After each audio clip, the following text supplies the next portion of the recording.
try to go somewhere cool, as in a cool place, but there's a provincial campground on a river nearby, and the river is just ripping, way too much noise.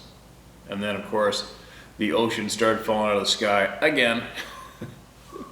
So I abandoned ship and came back to the man cave. Been messing with some microphones. The one you see right here is actually, it only hooks up with computers, not the DSLR, which I'm using right here. And yes, I do have a cordless microphone, but I have a lot of grief for that thing for some unknown reason. I don't have any batteries right now to mess with it. What else? I have one of those Rode,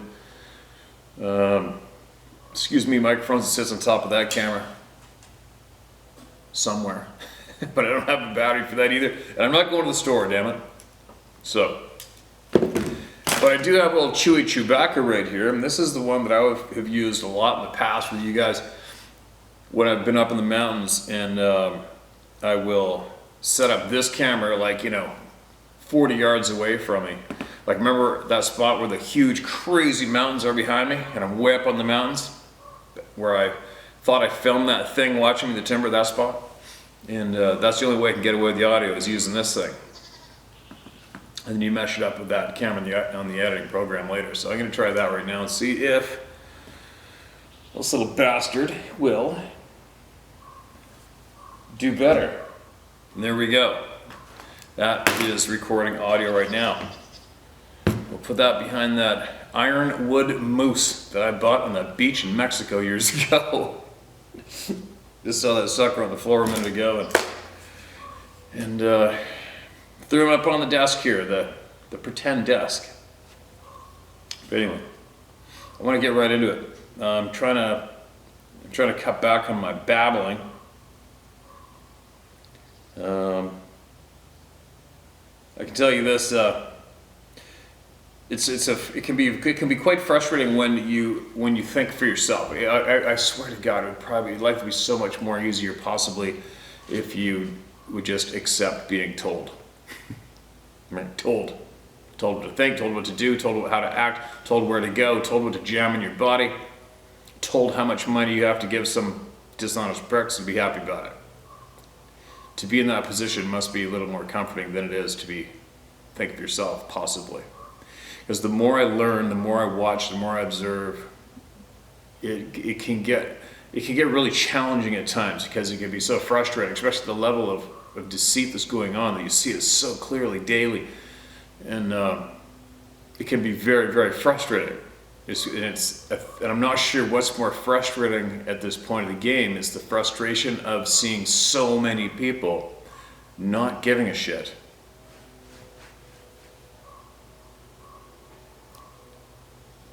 And that's very frustrating. It's also very frustrating to not be able to just jump in your truck, go to the source of the problem and fix it. Do you know what I mean? And fix it for the good of humanity without being labeled a crazy maniac and thrown in behind bars because you tried to put an end to the bad guys for your society, for your world, for your people. It's frustrating times. Anyway. Maybe it's too much rain, too much clouds. Maybe if I could find a big bucket of liquid vitamin D and chuck it in the tub and lay in it for a bit. Maybe that would tone me down a bit. But I watch all the time. I listen to a good handful of who I consider straight up intelligent individuals, and I listen to them. And they're spread around the country, spread around the world actually. I listen to them, and yeah. Maybe I'll make up a list of who I believe is worthy of your time if you are curious of listening to truth. Maybe I'll do that shortly. Suggestion to you anyway. Take for what you will or leave it, right?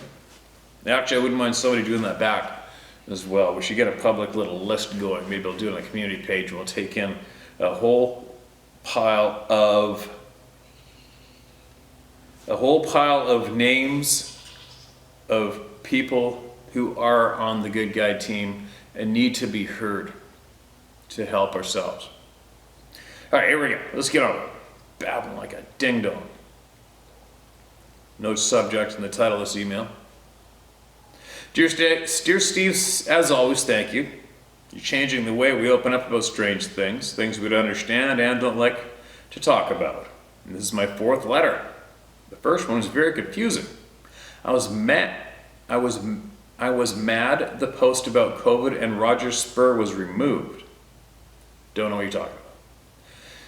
It is a disaster. I'm sorry. It was so confusing. You'll undoubtedly remember I shared my mom was half Cree and she grew up around Prince Rupert, Queen Charlotte Islands, then Kodiak. I was born and raised on a homestead between Sterling and Soldotna, Alaska. I've had strange things happen around me since my very first memory. In addition, I sent one on shortcuts and one titled Fire Squatch. I'll share another today. This one I don't share normally. Only you and your channel have changed my mind about keeping my own counsel. Perhaps it'll help someone else open up. I was just 20 when I started driving the Dalton Highway. It's the haul road for the Alaska Pipeline. Living Good, Alaska. Dead Horse, Purdue Bay. My first trip was not planned. After working as a hosteler all day, my boss volunteered me to drive a Halliburton truck to the North Slope. I left Fairbanks about 8 p.m. I didn't have a CB radio in that truck, and I was never really sure where I was. Late in January '82, it was dark the entire trip. 6 hours of the gray, dim daylight didn't help much. So there I was, dropping down to the Yukon River. Just above Pump Station 6, I noticed something walking up the road southbound. I was northbound. As I approached the creature, I couldn't understand what it was. It's about midnight, very cold. I gelled my fuel line the next day, cold, -40 or so. This thing was white, snow-covered, I assumed. He was walking on 2 feet upright on the road. As I got close, it stepped off the road, sunk up to its hips in the snow. As it made for the trees, it went down on all 4s. Then it dove under the snow like a beaver, and it was gone. I drove past. Figured I was just tired. That was a long time ago, but I'm positive it was real. It reminded me of a mountain goat when it went down on all 4s. I thought it was a moose or a caribou, but that area, that time of year, makes it unlikely. It was something. Use my name, use the initial. I'm John C. Richard. Dad was John Alvin, my son is John Bruin. Please don't forget the C. Sincerely yours, John Charles Richart. Pronounced Richart. Rich Hart. John Charles Rich Hart, thank you very much, my man. The name lost an H on Ellis Island. Ellis, whatever. Okay, gotcha. And yeah, no doubt, wouldn't be surprised if 1 second they dove into the snow like any one of us would if you're hiding our friends playing hide and seek, living where there's powder snow or deep snow, right? These beings know how to elude humans, and humans aren't that hard to hide from. I'll never forget one person mentioning one time about how they drove up the driveway in the dark and they noticed a great big huge pile of leaves as they drove by. And I remember, wait a minute, there wasn't a pile of leaves back there, and they turned around and this thing got up and walked away. It just sat down and froze and didn't move, which usually throws off any human if you're wearing the right colors, right? But anyway, did I read your other emails? I don't know. I'll have to look and find out, I guess. Thanks for sending that in, man. Now, what else do we have here besides thousands of people waiting impatiently for me to do what they want me to do? Right? 3 stories and some drawings. That's the title of this one. Hi Steve, just called me MASH. I sent you an email with the title 3 Short Stories in February 2019, I believe. Attached to this email I have drawings that help explain my experience. So if you read this email, search 3 short stories to find my old email and delete it. When you mention dormant human abilities that have been suppressed and dumbed down for generations, I think these screens, cell phones, computers, and television, the media, education system, and the government have something to do with it. 110%. As we've seen for the past 2 years, is that the government wants more control of our lives, and the media and tech giants are helping them. If humans spontaneously started getting superpowers, heightened senses, and other abilities, how the F would they be able to control that? No shit. I believe that is the main fear of whoever is running this shit show. Guaranteed it is, man. Could you imagine if every single human being on the face of the planet lost fear? Not common sense fear, like fear of jumping in the ocean with rocks in your pockets and no life jacket, not, or jumping into a bathtub with 7 rattlesnakes fear, but fear of each other, fear of authority, fear of human beings. Imagine if humans absolutely dropped fear. They'd have some big problems on their hands. I mean, huge problems on their hands. I think I've felt the abilities myself, and I know this will sound crazy and stupid, and a part of me just wants to limit it to coincidence. That happens too often, and the odds are too great to overlook. Here's a summarized list. I often finish people's sentences. I'm not sure if it's because I follow the train of thought as they speak and I beat them to the end, or if I am somehow reading thoughts. I often will be thinking of someone throughout my day, and they will contact me the same day or the day after. Some people I know well, and some I don't. I often bring home food to find out that my mother has brought home the exact same food on the same day for the same meal. I often get gut instincts about people's emotions and situations, and every time I have ignored it, I end up getting screwed. I love animals, and I think that I can read their emotions much easier than most other people. This is going to sound so stupid. This one time, for shits and giggles, I tried to control a ladybug that was crawling across my ceiling. I focused on the ladybug intensely with my mind. In my thoughts, I told it to move to the right. It moved to the right for about a foot. I then told my mind to move to the left. It started moving to my left. I was laughing to myself because I was sure it was coincidence. But then in my mind, I told the ladybug to drop off the ceiling and fly away, and the ladybug instantly dropped off the ceiling, almost hitting me in the face, and flew away. I know most people are going to laugh, but it did happen. What are the odds of it doing as I think 3 times in a row? Pretty epic slim odds. I've had a few encounters with things in the woods that I cannot explain. I was around 16 years old, living in Ontario, an hour outside Ottawa, in farming country. One day I got in my car to go visit my girlfriend at the time. As I drove down the road, I encountered something that my mind instantly identified as a hyena. It was facing away from me. It was large, maybe 2 feet wide. 2 feet wide. A bit taller than the hood of my car, Ford Contour. It was a caramel colored with dark spots. Its ass was lower than its front and just like a hyena. It was on the right side of the road as I drove, and I got about 20 to 30 feet from it. It had a very strange run, like it was a puppy, and his paws were too big for it. I didn't get a good look at his paws. How familiar is this sounding? I only saw it for about 2 or 3 seconds before it entered the thick cedars beside the road. I thought afterwards that it was probably an injured dog, but I heard no reports of the neighbor's dogs being injured or lost. But what bugged me was how big it was. I've never seen a dog that wide before or since. My second weird encounter happened at a ski hill I was working out near Kamloops, British Columbia. I often go on a hike in the summertime to build little huts and teepees. I love doing all the bushcraft stuff. One day I went for a hike to my favorite teepee. It was located on a bench near a creek that ran in between the main mountain and a little boob locals called Mid-Mountain. On my way there I encountered some hikers that told me they saw a black bear. I saw black bears all the time, so I didn't think much of it and continued to the teepee. Once I got across the creek to the teepee, I knelt down and started unloading my gear. That's when I heard heavy footsteps. I couldn't tell if they were bipedal. I heard heavy breathing. It reminded me of my girlfriend's dog after he ran around for a while. Steve, what do bears smell like? I've been very close to a bunch, and I haven't smelled what I smelled that day. The scent that I started to smell was musty. The best way I can describe it was like smelling hot dirt with a hint of body odor.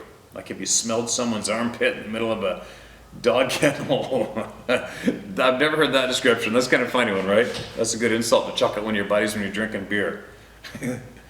Sorry. Imagine it'd be like, oh, sorry. Imagine it'd be like, You smell like somebody's armpit in the middle of a dog kennel. Oh man. It's funny, I have a group thread going now and then with a handful of buddies that we just chuck shit at each other nonstop. That's a good one. The tree line was about 40 feet away, and whatever this was sounded and smelled much closer than that. It sounded 15 feet away. I was focusing on the tree line intensely, but I didn't see any kind of movement. I didn't see any branches move. I didn't see any shape or shadows or outlines of anything. Every hair on my body was standing on end, and all my senses were cranked to 11. I slowly packed up my gear, but kept my hatchet in my hand. I took the exact same way out as I took to get in. And I backed up most of the way, not turning my back to the tree line. A part of me rationalizes it was a bear, but I have never felt that way around bears. The part that really weirds me out was how close it sounded, and not being able to see anything. It didn't, and still doesn't make sense in my mind. There are many similarities with the other encounters you've read that make me question if it was a bear or not. My third encounter was a UFO. I know you want to keep this channel on the Sabbath subject, so I'll keep this very brief. I was 13 or 14, living in the same house I saw that hyena, though that came after this experience. I looked out the living room window and saw an egg-shaped thing in the sky. The clouds in the sky were moving one way, and this egg-shaped craft was moving the complete opposite direction as the clouds. I left to grab my flip phone, but when I got back, it was gone. I can't rationalize this one way. I can't rationalize this one away. It was no blimp, that's for sure. Steve, these encounters haven't given me PTSD that I know of. They are fairly mild compared to others' experiences, but I do remember them like it was yesterday. I was still going to the forest, but I always have my head on a swivel, and I watch the wind. I do tell them if they leave me alone, I'll leave them alone, just like you do. If anything, these experiences have helped me influence me to question everything that I've been told throughout my life. Bingo. The media and the government's sole purpose is to control. A huge part of that is withholding significant information from the public. Yes, it is. An incompetent society is more easily manipulated. Knowledge is power, and an informed, independent society that takes care of itself has very little need for government. This threatens the power structure of a bloated and corrupt government that needs you dependent upon it for everything, like an overbearing parent who won't let their child explore the world. Think of it this way.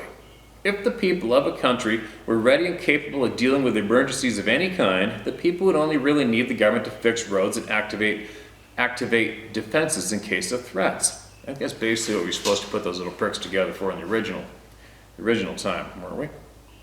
You would think a government would want an independent society so that it could focus its attention and resources to more important problems and those of the society who truly need help. But what we see is the exact opposite. The government wants you sick, weak, confused, dependent, obedient, and unquestioning. They want you strong enough to be a cog in the machine, but not strong enough to think for yourself and not need them anymore. Without a doubt. As we've seen here in Canada, politicians give themselves 20% raises in the middle of a pandemic, give big government contracts to owners of companies who just happen to be friends, treat peaceful protesters like terrorists, treat terrorists like civilians. Politicians get a $200 fine for doing something that would put the average citizen in jail. The hypocrisy and examples of corruption go on and on and on. And there just doesn't seem to be a way to fight back without the paid media turning the person into a terrorist /racist /anti-vaxxer /pariah. I highly urge fellow Canadians to seek other sources of information that aren't bought and paid for censored Canadian media that is just a Trudeau mouthpiece, and question everything. Take the bits and pieces that make sense and withhold a conclusion. It's okay to say I don't know, and I don't have enough info to comment on that. Almost all stories have more than two sides to it, and like a good detective, you should hear all of them and take from them what you will. Thank you for helping people's experiences get to the public, and I understand if mine doesn't make it to video. Just means someone else's will, and that's fine with me. You filled in so many puzzle pieces for me along with David Pilatus. You two are the most genuine, trustworthy folks on the YouTube, in my opinion. You keep doing what you're doing, helping the people. Fuck Trudeau and fuck the reset. Hope for the best, prepare for the worst. If you can't be safe, then be dangerous. Stay wild and stay free, MASH. Okay, man. Gotcha. I gotcha. Those are some pretty good drawings. Hopefully I remember to add them. But I've explained to you guys how I do this. I know it frustrates a handful of you, but when I share from my phone, it's in the notes. The pictures are all beside the stories. You can see them right here, little thumbnails. And what happens is when I go back in, I take the SD card from that camera and put it in the edit machine in the house. God only knows when I go to edit. And I don't listen to the complete stories because I can see the pattern of your audio on the bottom line. I can see where I pause, and I'll go straight to that pause and skip out on a whole bunch of me talking because I don't need to hear me. But I need to see what happened at the pause. It needs to be cut out, edit in, whatever. And that's why I keep screwing up and missing out on the photographs. Okay, guys? Absolutely apologize. I know I suck, but I'm slowly getting better, I hope. Yeah. I have a feeling I'll probably remember this time. Who knows? Thanks for that email, man. Keep it coming, all right? If you got any words to help the people, any more, anything, you send it to me. Send it to me. All right, let me mark this as red. Excuse me. Something to consider regarding Sasquatch. From the DNA Project, it is apparent that Sasquatch is a human hybrid. Female human mitochondrial DNA and nuclear DNA that has obviously been spliced, not some product of natural evolution. We may never know the nature or the identity of whatever force is interfering with life on Earth. However, it is apparently responsible for much of the paranormal activity, such as UFOs, hauntings, Sasquatch, and cryptids, etc.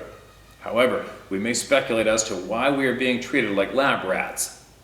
This unseen force is meddling for its own amusement. Or there is an environmental upheaval coming and Sasquatch is much better prepared to thrive anywhere without the things that humans have devised to make themselves comfortable. Food, clothing, and shelter aren't man's basic needs, whereas Sasquatch are man's basic needs, whereas Sasquatch seems to be able to eat almost anything. Has no need for clothing and only rudimentary shelter. Sasquatch is the biggest, baddest critter afoot. It is intelligent and has senses that range far beyond ours. If TSHTF, don't know what that stands for, Sasquatch may well become our I guess that means if the shit hits the fan, Sasquatch may well become our replacement as the pinnacle organism on this planet. That may not be a bad thing. Thanks for reading this, Dennis Trimble. Okay, Dennis, thanks, man. You never know. You know, one thing for sure is it sure has been easy for humans to hate on humans, hasn't it not, especially today? It's been very, very easy for all of us to somehow jump on the bandwagon of hating humans. Man is so bad. There's a lot of qualities that humans have that are bad, that's for sure, but there sure is a lot of sweet, awesome qualities in humans as well, right? We can't lose that fact. Got to remind ourselves of that, right? There is a lot of good out here. There is a lot of good included in being a human being.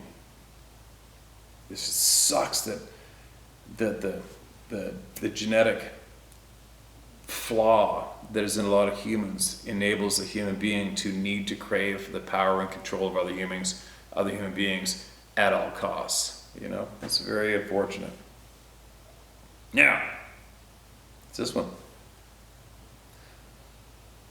This is titled A Lifetime of Experiences, March 2022. Oh, recent one. Thanks, Steve, for helping all of us. Love the places you make the videos.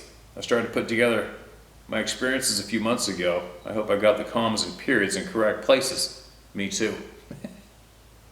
Thanks for being a conduit for all of us. No problem, my friend, and thank you for sending in your story, man. I had a friend that was a game warden here in Montana. He passed on many years ago, a few years after retiring. Isn't that the same story for a lot of people, right? You retire and then you bite it. It's not good. You got to keep that body moving all the time. I asked him once about Bigfoot. He said they just want to be left alone for the most part, but a few were just bad. There is more going on than we know, but would not elaborate on that. I find it amazing how little details of my experiences have been remembered because of others. I think, how did I forget that? Some of my experiences I have shared many times with many people over the years. Most thought I was crazy, but some knew differently. Yes, you can use my name. Dennis Barrow. Thanks for telling me how to pronounce it. Pronounced like bow and arrow. Barrow. Gotcha, man. I've had a wonderful, exciting life. Not done yet by any means. Just celebrated my 29th birthday for the 40th time towards the end of February. You do the math. Okay, man. Happy birthday. The following is a bit long, but I hope that it helps some people out there. It's a summary of my experiences with the hairy man so far in my life. Right on. Looking forward to this. First encounter. I was hiking with my dad up the Rattlesnake Creek drainage just north of Missoula, Montana. Just north of Missoula, Montana, in the summer before I started my 3rd grade. So, must have been around 9 years old. 1961, I think. This area is now the Rattlesnake National Recreation Area and Wilderness. We had moved that summer to Missoula from Fromberg. Dad and I had spent a couple hours hiking up a trail, and returning, we crossed a small creek. Just after we were out of sight of the creek, there was a large crash of a tree falling. Dad said, "Let's go back and look." When we got to the creek, there were a couple of footprints in the mud that the water was just starting to seep into. Dad estimated later that the prints were about 18 inches long. They were very large, barefoot, human prints. Do you like the way I say that? Human prints. I asked what they were from, and Dad just got really nervous and said it must have been a bear. Pushed me down the trail as fast as we could go. 2 years later, while in Boy Scouts, we had a camp out up the Rattlesnakes. There were about 10 scouts and 4 adults. I remember getting up in the middle of the night to go pee and seeing someone standing a couple dozen yards from camp in the trees. I figured one of the adults, but it was a huge person. I could not figure which adult it could be. I started to get a bit frightened, but a calm came over me right away. A thought came into my head that I should scrape away a bit of the forest duff, pee, cover back up. I've done this most of my life now. No shit. I went back to my tent in bed, slept very well for the rest of the trip, and felt extremely comfortable in the woods. I asked the adults who was up then, and none of them said they got up at all during the night. I showed them where I saw the huge person, and we could see where the grasses and the pine needles were smashed down. They had us move our camp. Looking back on it, it would not have made any difference. The next summer we camped again in the same basic area, but since it was such a nice night, we didn't put up our tents. We just fell asleep watching the stars. We were on a bit of a hill, so everyone had their own little level spots. During the night, a rainstorm moved in and dumped a lot of water. Myself and one other scout were literally swept down the mountain. What? I remember trying to get out of my sleeping bag, but I couldn't. The next thing I know is that I was picked up and placed a few feet from the stream, and it was onto a large log. When I could get out of my bag, the other scout was there with me. Someone helped us. It wasn't the scout leaders. I think it was in 1970. I wanted to see the Bigfoot film when it came into town. I borrowed the $3 from my mom to go, and she came along. I had to borrow the $3 from my mom to go, and she came along. It was an eye-opener for us. I slept all my summers out hiking and camping with or without the Boy Scouts. Did this throughout high school. I'm very comfortable in the woods and learned much while there. I can remember hearing wood knocks many times and an occasional scream that I always put off to mountain lions. Your video from a couple months ago that you heard the screams on made the hair on me rise. So basic sounds I've heard many times. When I graduated high school, I was hired by Glacier National Park as a backcountry trail crew member. What a great few years, no doubt. No strange encounters in the wilds of Glacier. I wonder if Glacier is one of the places Teddy created for them. If so, why did I not encounter any? But just south of Glacier, around Hungry Horse Reservoir, I've had a couple of experiences. In the fall of '93, I was driving up a logging road to a place I wanted to hike into and hunt. It was mid-morning. As I rounded a corner with a view of a logged area on a hillside, about 300 to 400 yards in front of me, I see 2 deer hauling ass up the clear cut. I stopped to see what was up. Through my binos, there was at first I thought was a bear chasing them. Well, that bear went to 2 legs and ran like a person along a skid trail for 100 yards or so, really gaining fast on those deer. Then back on all fours going up the steep hillside. Deer went over the top, and the bear did too. Yeah, I know, it wasn't a bear. It was reddish in color, and I could see the long hair flowing as it ran. That same fall, I was camping along Hungry Horse Reservoir and remember being woken by the most ungodly screams, loud and like someone was being killed. There were a couple of other guys camped nearby, and we all got a fire going and stood there with our guns, wondering what the heck was going on. There were a few more screams, but it seemed they were getting farther away. The first scream was paralyzing. None of us were hunting that area, just camping there. The other guys headed home that day. I stayed for a couple more nights, but nothing else occurred. This incident happened in the late 80s, 1986, 87, or 88. I did send this to you about 1.5 years ago, but I don't think you ever saw or read it. I call it Oma and Her Montana Bigfoot. I could just keep reading this forever. Hope it doesn't stop. My mother is known Oma, German for grandma, to her grandchildren. I don't remember exact year. It happened in a campground along the Hungry Horse Reservoir, east side, midsummer in northwest Montana. A little background on Oma. She was born in Beach, North Dakota, and spent decades on a ranch in Montana where the road into the ranch was the Montana-North Dakota border. She was no stranger to wild animals, an avid hunter, and hated snakes of any kind. No doubt due to many encounters with rattlesnakes during her life on the ranch. The family moved to western Montana in the early 60s, and I remember her saying that she was very glad for the lack of rattlesnakes where we lived, even though the area we lived was called the Rattlesnake Mountains. But she still hated snakes in general. For instance, a water snake in the garden, her 12-gauge shotgun, and our destroyed garden in that order. And I think the snake got away. Oma loved the mountains, hunting and fishing and hiking. She started the first backpacking business in Montana, taking people into the Bob Marshall Wilderness for 1 to 2 weeks at a time. The business ran from the mid-60s to the mid-70s. She was the first licensed woman outfitter in the state of Montana. That is frickin' cool. Many, many encounters with black and grizzly bears over the years. I would have loved to sit down with her and talk. On to her encounter. She's camping in a campground, Murray Bay Campground, on the east side of the Hungry Horse Reservoir. This man-made reservoir is located a few miles south of Glacier National Park and has wilderness areas on the east and south sides. Fairly remote, but a few campgrounds along a very rough dirt logging road. She picked up a slide-in camper for her pickup and really enjoyed camping in that everything was together, set up and ready to go. Starting her coffee in the morning without getting out of bed, then going fishing for breakfast. Not a bad retirement. No shit.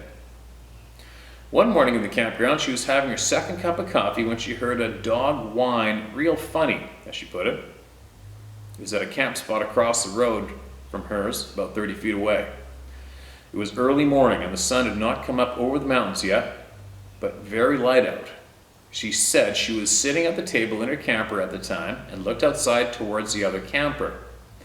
That is when she had to look up at a very tall, hairy, dark figure walking down the campground road about 15 feet away.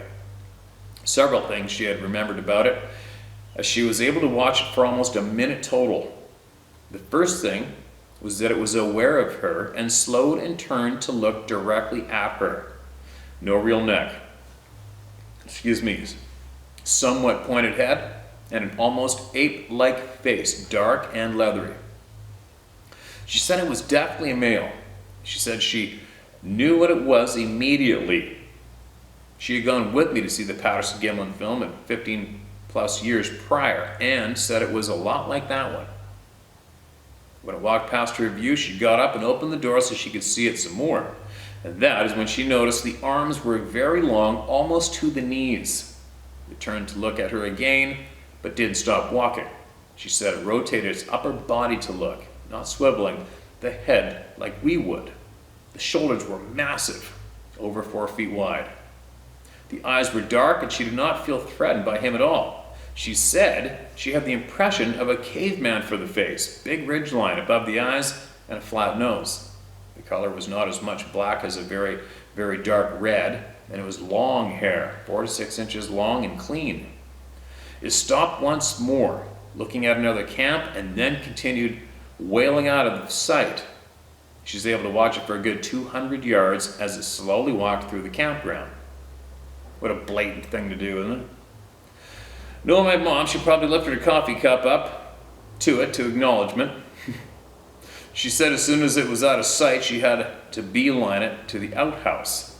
When she came back to the camper, she made a few notes of the encounter. That is when she realized how tall it was. The window she saw it from was over 6 feet off the ground at the top, and she had to look up at it. She then remembered that its head was taller than the camper across the road, 9.5 feet tall, so it was probably 10 feet plus tall. It had rained a little bit during the night, and she did see footprints on the road, not very clear, but really big, about 3 times the length of her hiking boots. She thought 18 to 20 inches long and 7 to 8 inches wide. The guy in the camp with the dog came out asking if she knew what happened to his dog, as it was still cowering under his trailer and would not come out. She told him what she saw, showed him the tracks, 4-foot stride for the most part, and he was packed and on the road in less than 10 minutes. Almost stayed there for another week of fishing, though she did not feel threatened by this big guy. But she did keep a .357 on her hip while she was fishing, no doubt. She always hoped to see another one, but it never happened as she passed away in 2005. Sorry to hear that. I would have loved to talk to that woman. I'm glad she took notes. My wife and I took our kids camping to the same campground many, many times over the years, and still camp there, as do our kids with their families. Always armed, lots of dogs, and an eye to the woodline always.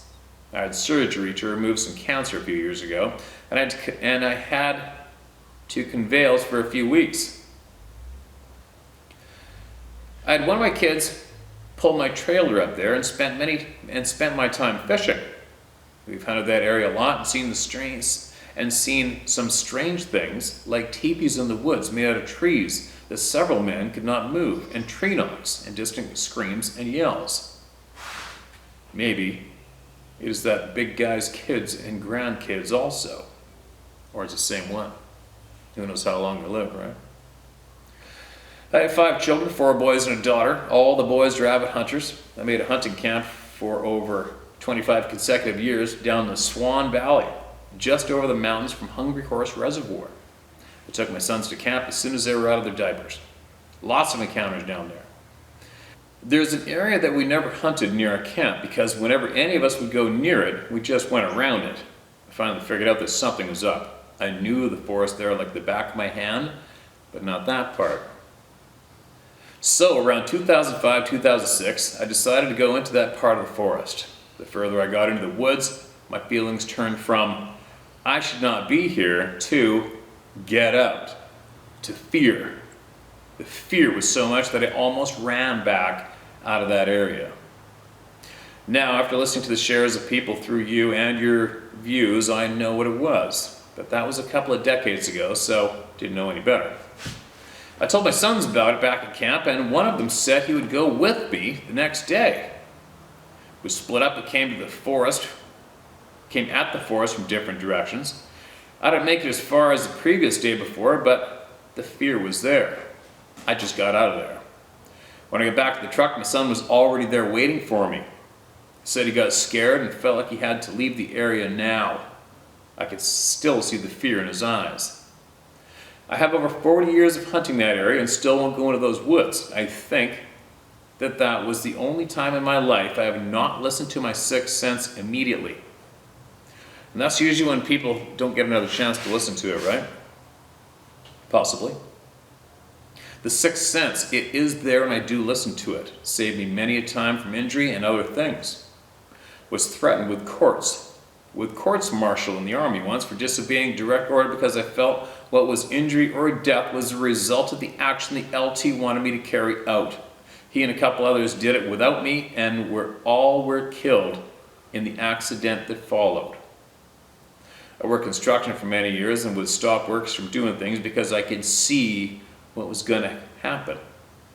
And it did, and they would have been hurt. Literally hundreds of times in my life I've listened to that little voice in my head and it had been for the better. These next 3 encounters happened in the same area over a 3-year period around 2009 to 2011. I've been known to hunt by finding a nice tree to sit against and watch the area through the back of my eyelids. Yeah, a nap. One hunting trip down the Swan, I had found a nice spot to sit during the day. I went there almost every day for a week and was walking along a trail heading there, just for that purpose. When I found my eyelids almost closing while I walked. Never had that happen before. Got the spot, got comfortable and opened my pack and got my lunch out. Woke up an hour later with many items of my pack lined up on a log next to me and all my lunch and snacks gone. There was a light dusting of snow and the snow was messed up around me, but no actual tracks. If it had been a person there, would have been some tracks somewhere. Nothing. Kind of crazy, huh? Excuse me, that'd be a little alarming, for sure. It's a little bit of a David Pilatus email. Another time in the same area, I was walking along a game trail and realized my rear scope cover was coming loose. In fact, it fell off a couple times, but I was able to find it. A couple hours later, I realized it was gone, and I knew there was no way I was going to find it then, as I had wandered around a bit, and no way I was going to go backtrack my exact path. There were no other hunters in the area midweek, and back then hunters would avoid areas others were hunting. I got back to my truck later in the day, and there on the hood was my scope cover. We've heard that similar shit happen to a bunch of other guys too. That's crazy. I said thanks to whomever brought this back, and had a warm feeling of "you're welcome" come over me. I don't know how else to explain it. I guess it was mind speak. That's pretty cool. In this area there are several large meadows. One is about 15 acres in size and old growth timber along one end of it. Back before the Forest Service closed the road that went to it, I had driven there and camped a couple of times. There was an old trapper's cabin there that was almost gone back in the 80s, so I'm sure it isn't any more now. But let's just say I know that area pretty good. I like to hunt from that hillside at about 400 yards away, 150 feet in elevation from the far side of the meadow. I'd come in from the back of the hill and made a lean-to out of branches and a good stump to sit on, out of sight, good cover. Lean-to was there for many years, may still be, but haven't been there for a decade now. One day, I hiked to my lean-to and, as always, was slow, quiet, and trying not to be seen. I was glassing the meadow and surrounding woods. When I got to the area, I camped. When I camped in, and holy crap, it's a Bigfoot. And that's what I said in my mind. It was standing next to a big stump by the camp area. When I said this in my mind, it turned and looked directly at me, then walked back into the woods out of sight. He was reddish in color and big. I remember that stump because loggers from a century ago had cut notches for springboards at the base of the trees so they could cut up higher with the saws. I walked down there to check it out. Figured there's probably not any deer or elk in the area after the guy being there. That tree stump was at least 14 feet tall, and the hairy man was within 3 feet of the top of it. I could see depressions in the forest duff from where he had walked. I'll not be scared of the forest. but I do spend a bit more time with my head on a swivel mode now. When I go into the woods now, even here on my 10 acres, I just purchased in 2019 and built a home, I say a mental hello, and I'm not here to harm anyone, each day. Plenty of animals here though, elk and deer, coyotes, foxes. They like my chickens, but not the electric fence I put up. Wolves, mountain lions, etc. I built my home with a walk-out basement and finished it to an apartment. Glad I did, as my daughter and 2 grandkids are now living with us. My granddaughter, now 6, said last fall that she had seen a big hairy man walking across the field below our home. She does not watch any shows that would have influenced her. We've had the talk about hairy men of the forest, and we have dogs, and the kids to not go outside alone ever. Perfect call. Perfect call. Just watch you share the Owlman's introduction of his family to them. I plan on doing that this spring when it warms up. Still below 0 here at night. Thanks again for helping us all with your platform. I've subscribed to you on Rumble and set notifications to let me know when you post there. Yes, I'd also like to know why we are being lied to. If you're ever in the Helena, Montana area, you have a place to rest your head and fill your belly. At Libations. Dennis Barrow. Dennis, I absolutely appreciate you.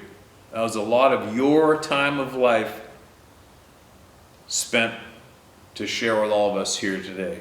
And I really, really, really, really appreciate that a lot. It was a good long one. Almost wore me out. We got it done. There was a lot of experiences there. A lot. Thank God if there's the rule is the kids can't go out without the canines.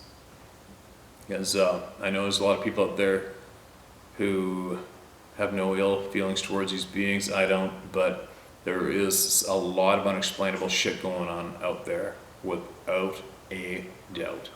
And if you have any doubt at all about that, for anyone out there, just go jump on over to David Plattis' channel, Can-Am Missing 401, and let's do a few of those.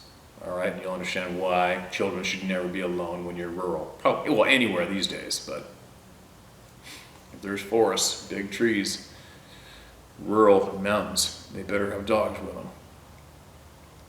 But anyway, let me get a little more organized, and I might just sit here a little while longer and get some more shares ready for tomorrow. I'll be back shortly.